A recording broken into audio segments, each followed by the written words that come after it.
안녕하세요. 아나운서 김사영입니다. 요즘 불특정 다수를 대상으로 한 무차별 범죄가 잇따르고 있는데요. 그중에서도 정신질 환자의 무차별 범죄에 대해서 알아보는 시간을 가져보도록 하겠습니다. 영파의료재단 김종천 이사장님 모셨습니다.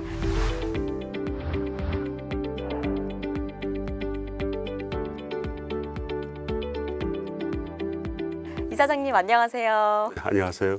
네, 오늘 SNS에서 보니까 네. 아침 산행을 다녀오셨다고 맞습니다. 들었는데 네, 어제 너무 저녁에 네. 많이 먹고 자서 카메라에 더 잘 나오시겠어요. 아유 뚱뚱해도 괜찮나요? 아유, 충분히 잘 자고 있을 네. 겁니다. 요즘 분노 범죄 소식이 끊임없이 들려오고 있잖아요. 네. 그중에서도 정신질 환자의 무차별 범죄가 무엇 때문에 발생되고 있다고 생각하시나요? 아나운서께서 말씀하신 분노적인 측면도 있습니다만 어떤 공통적으로 보면 이제 조현병 환자에 의한 이 이상동기 살인이라고 좀 함축하는 게 필요할 것 같습니다. 누구나 이게 이제 조현병이라는 것은 질병이거든요. 질병이면 치료를 받으면 나을 수가 있고 완화가 될 수 있는데 이게 제대로 치료를 받지 못하고 또 정신질환이라는 그 질병적 특성 자체가 치료를 하고 난 이후에도 사후 관리가 더 중요합니다. 왜 그러냐면 일반 신체 질환과는 다르게 정신질환이라는 것은 병식이 약합니다. 내가 어떤 병이 있다고 그랬을 때 이걸 인식하는 수준이 다른 신체적 질환보다 현저히 떨어지거든요. 그러다 보니까 판단 장애도 또 사라지게 돼, 장애가 또 생기는 겁니다.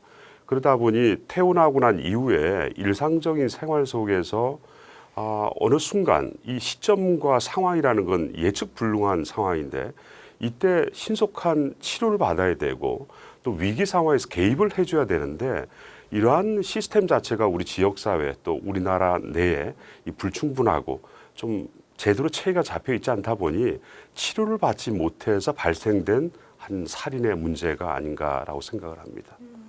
이사장님께서는 이제 치료와 사후 관리가 가장 중요하다고 맞습니다. 말씀을 해주셨는데요. 네네. 그러면 이 치료가 원활히 되고 있지 않은 실정인가요? 그렇습니다. 이제 두 가지 측면으로 저희가 좀 설명을 드릴 수가 있는데 치료를 받기 위해서는 본인이 내가 치료를 받아야 했다고 생각하잖아요. 네. 근데 일반적인 신체적 질환 같은 경우에는 예를 들어 고혈압이나 당뇨 같은 경우에 자기가 느낌이 오니까 치료를 받아야 했다고 생각하는데 정신질환의 질병적 특성 자체가 병식이 없고 판단 장애가 있거든요.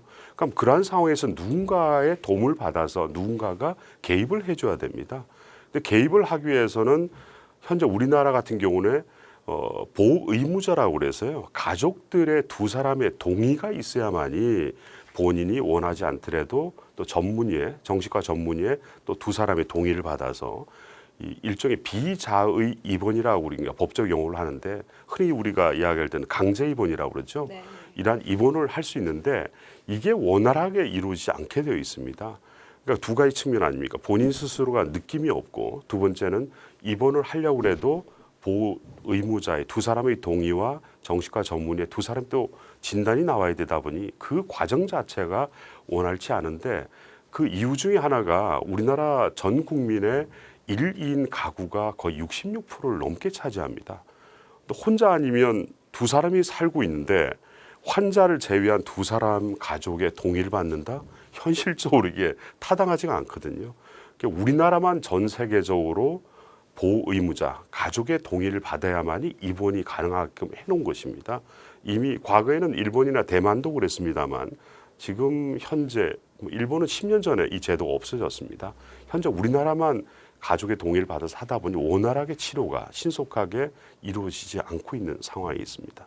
무차별 범죄의 일부 피의자들이 정신질환 진단을 받은 후에 치료를 중단하는 경우도 빈번하게 발생하잖아요. 네. 이럴 때는 또 어떤 대책이 있어야 할까요?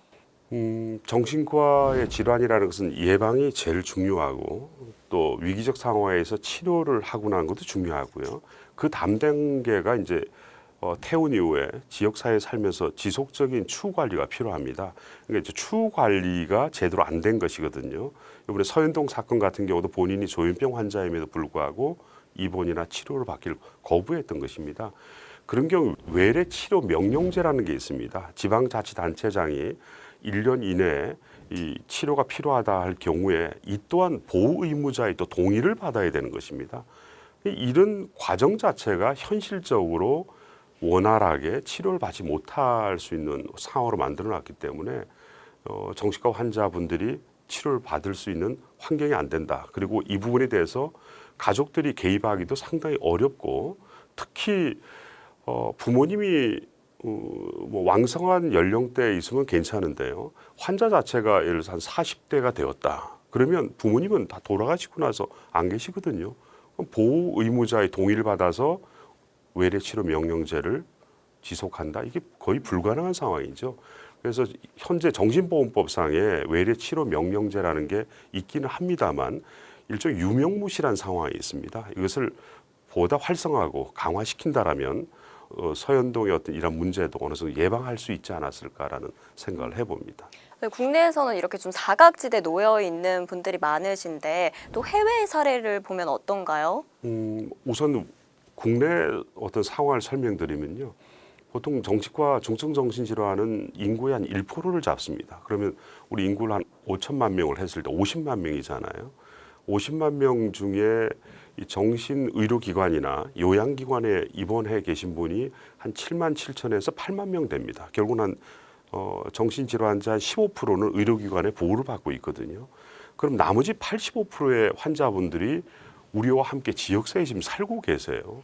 그럼 이분들이 추후관리, 뭐 외래치료 명령제라든지 다양한 외부 그 지역사회에서 추후관리가 돼야 되는데 이 85% 중에 현재 그 정신건강복지센터라는 게 있습니다. 이 각 구마다 보건소나 이쪽이 있는데 여기서 지금 등록되어 있어서 관리 받으시는 분들이 한 9만 명 정도밖에 되지 않으세요. 그럼 거의 50만 명 중에 33만 명 정도는 어떠한 서비스나 어떠한 관리 체제도 없다는 데 문제가 있고요. 이 서비스 시스템이 없다라는 것은 선진국과 비교했을 때 저희가 상당히 열악합니다. 미국 같은 경우만 하더라도 외래치료 명령제라는데 지역사회 살면서 다양한 시스템을 이용할 수 있는데 가장 대표적으로 외래 살면서 위기적 상황 왔을 때 아주 위기 개입할 수 있는 시스템이 잘 구축되어 있습니다. 그뿐만 아니라 납병원, 반병원이라고 혹시 들어보셨습니까? 네. 들어보셨어요? 네. 이 납병원이라는 것은 부분 입원이거든요. 뭐 24시간 병원에 있는 것이 아니라 주로 이제 자기 생활을 밤에는 하는데 낮 시간에 한 6시간 정도는 병원에서 치료를 받다가 집에 가서 자고 일상적인 생활을 하면서 사회 적응을 해 나가는 것입니다. 그러니까 낮 시간이 불안한 환자들 같은 경우 그런 시스템을 이용할 수 있고 또 낮에는 정상적인 일상 어떤 직장 생활이나 할 수 있는 경우에 밤에는 불안하다 이런 밤병원을 이용합니다. 밤에 가서 간단한 치료와 충분한 숙면을 취할 수 있는 것이거든요. 이러한 시스템들이 지역사회에 많이 갖추어 있어야만 하는데 우리 사회는 아직까지 그런 시스템 자체가 상당히 좀 열악하다고 그럴까요? 그 외에도 이제 환자가 퇴원하고 난 이후에 우리와 함께 일상적인 생활을 해 나가기 위해서는 부분적인 취업도 되고 고용도 돼야 되고 주거 공간도 어느 정도 있어야 되는데 이것은 뭐 선진국과 비교해 봤을 때 또 우리나라의 GNP나 경제적 수준과 비교해 봤을 때 상당히 열악한 상황에 있다라고 저는 말씀드리고 싶습니다. 국내에도 시급히 빨리 다양한 현실적인 시스템들이 도입돼야 하는 상황인 것 같은데, 맞습니다. 네, 이러면 정신보건 정책이 어떻게 개선되면 또 좋을까요? 앞서 정신질환은 세 가지 측면에서 저희가 접근을 하고 또 개입을 할 수 있는데 우선 예방적 차원입니다. 우리나라는 정신질환에 걸렸을 때 본인이 발병을 하고 난 이후에 거의 2년이 지나고 난 시점에 병원을 이용합니다. 근데 선진국을 비교했을 때 한 50주, 60주, 뭐 40주 한다는 것은 거의 1년도 채 한 6개월 이런 기간에 빨리 조속히 자기의 증상에 대해서 개입을 하거든요. 아직까지 우리 한국 사회에서는 자기가 겪고 있는 정신질환에 대해서 남한테 드러나는 것을 좀 꺼리고 또 가족 중에 그런 환자가 있다라는 것을 가족 중에 있다라는 것이 부끄러운 숨기는 대상이 되거든요.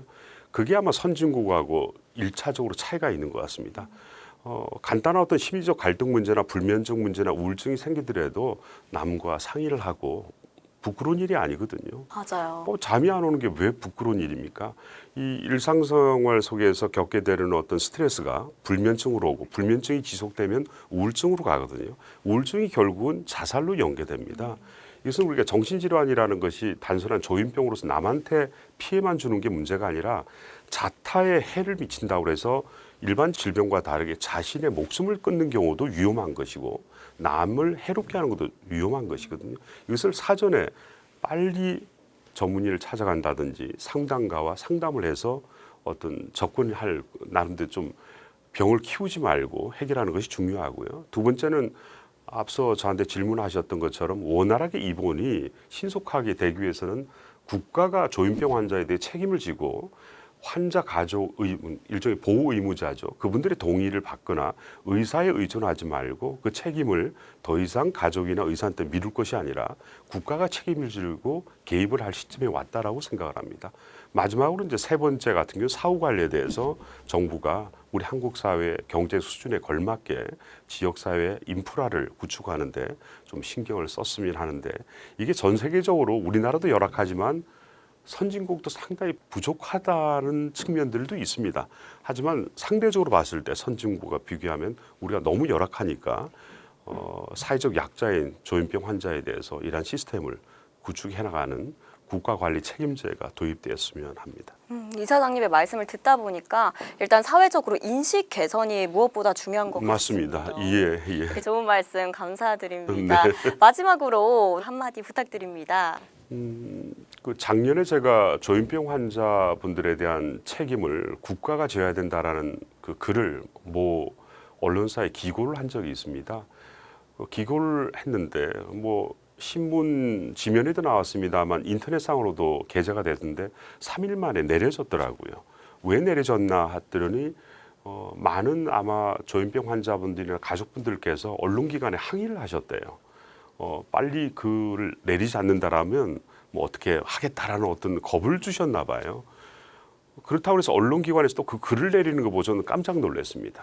그 조현병 환자가 병식이 부족해서 그런 항의를 할 수도 있다고 저는 생각을 하지만 국가가 또 언론사가 사회가 이 문제에 대해서 보다 적극적으로 인식을 하고 인식 개선에 나서야 되는데 이런 부분이 너무 좀 아직까지 우리 사회에 부족하지 않나. 그래서 서현동 사건이 난다고 해서 또 이렇게 또 시들어질 것이 아니라 과거에 멀리는 보면은 2000년 초기에 대구 지하철 참사도 있고 계속 있어 왔습니다. 이 부분에 대해서 제가 오늘 말씀드리는 게 여기서 끝나는 것이 아니라 국민 여러분들께서 인식을 같이 하셔서 함께 관심을 가지고 조현병 환자에 대해서 사회적 약자로 포용을 하고 그에 맞는 제도적인 기반이 조성될 수 있도록 함께 해주셨으면 하는 바람입니다. 네, 나 하나부터 이렇게 관심을 가지고 맞습니다. 챙겨보자. 네.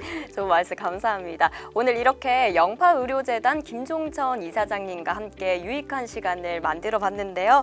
앞으로도 여러 사회 문제를 비롯한 다양한 주제로 찾아뵙겠습니다. 지금까지 아나운서 김사영이었습니다.